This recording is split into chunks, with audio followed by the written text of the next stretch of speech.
Salam semangat para mahasiswa Indonesia. Saya Ricky Dahlan, pengajar dalam program ini. Kita ketemu lagi dalam mata kuliah manajemen bisnis pertemuan ke-15 yang akan membahas perencanaan strategis. Daftar isi pertama, memahami proses perencanaan strategis. Kita akan membahas definisi dan konsep perencanaan strategis, tahapan proses perencanaan, dan faktor-faktor yang mempengaruhi perencanaan strategis. Kedua, menjelaskan alat-alat analisis seperti SWOT, PESTEL, dan Porter's Five Forces. Contoh kasus dan pertanyaan pemicu. Contoh kasus, mengerjakan tugas dengan AI dan analisis sesuai dengan sumber jurnal yang ada. Latar belakang analisis SWOT pada industri e-commerce Indonesia. Contoh studi kasusnya Tokopedia, salah satu pemain utama dalam industri e-commerce di Indonesia, menghadapi persaingan yang ketat dan perubahan tren pasar yang dinamis. Analisis strategi SWOT seperti apa yang diterapkan dan apakah hasil dari strategi tersebut. Referensi bisa melalui artikel berita dan laporan riset pasar tentang Tokopedia dan industri e-commerce di Indonesia. Pertanyaan pemicu 1. Mengapa sebuah perusahaan memerlukan perencanaan strategis dan apa konsekuensi yang mungkin timbul jika perusahaan tersebut tidak memiliki perencanaan strategis yang matang? Pertanyaan pemicu kedua. Dalam konteks persaingan bisnis yang semakin ketat dan dinamis, bagaimana alat analisis SWOT, PESTEL, dan Porter's Five Forces dapat membantu perusahaan dalam merumuskan strategi yang efektif? Berikan contoh konkret bagaimana alat-alat ini dapat diterapkan dalam studi kasus perusahaan nyata. Pertanyaan pemicu 3. Bayangkan, Anda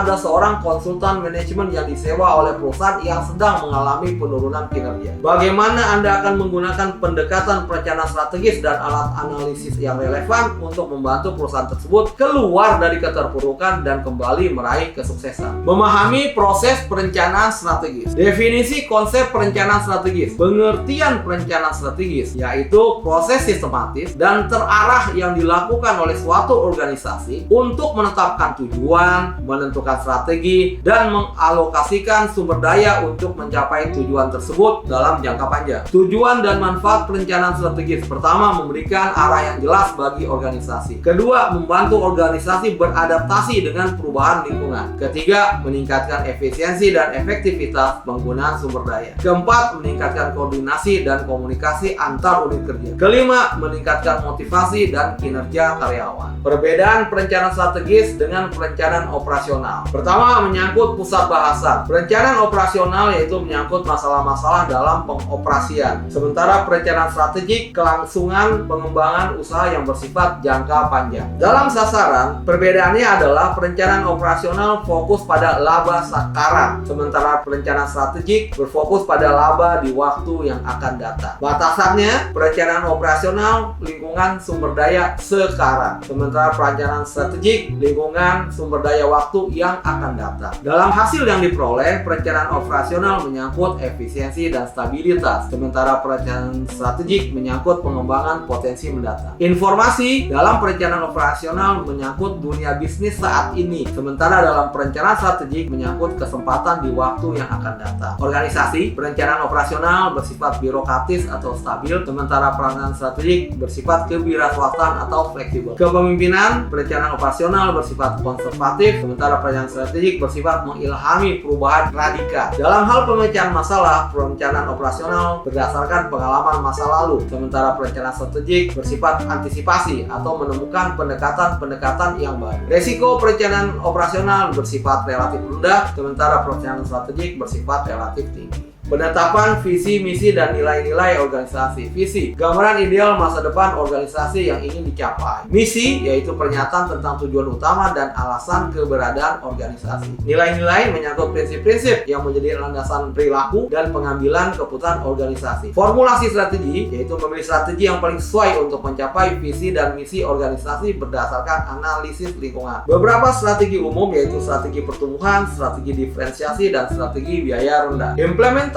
strategi yaitu pertama menerjemahkan strategi menjadi tindakan nyata, kedua melibatkan seluruh anggota organisasi, ketiga memastikan ketersediaan sumber daya yang dibutuhkan. Evaluasi dan pengendalian strategi, yang pertama mengukur kinerja organisasi secara berkala, kedua membandingkan kinerja dengan target yang ditetapkan, ketiga melakukan koreksi jika diperlukan. Faktor-faktor yang mempengaruhi perencanaan yaitu lingkungan eksternal mencakup politik, ekonomi, sosial, teknologi, lingkungan, dan hukum. hukum. Dalam hal politik, yang penting adalah kebijakan pemerintah dan stabilitas politik. Dalam hal ekonomi, kita fokus pada pertumbuhan ekonomi, inflasi, suku bunga, dan nilai tukar mata uang. Dalam hal sosial, kita mesti memperhatikan tren demografi, gaya hidup, dan nilai-nilai masyarakat. Dalam hal teknologi, kita mesti update dengan perkembangan teknologi dan inovasi. Dalam hal lingkungan, kita fokus pada isu lingkungan dan keberlanjutan. Dan yang penting dalam hukum, kita mesti memahami peraturan dan perundang-undangan. Lingkungan internal, itu sumber daya, kapabilitas, dan budaya organisasi. Sumber daya menyangkut manusia,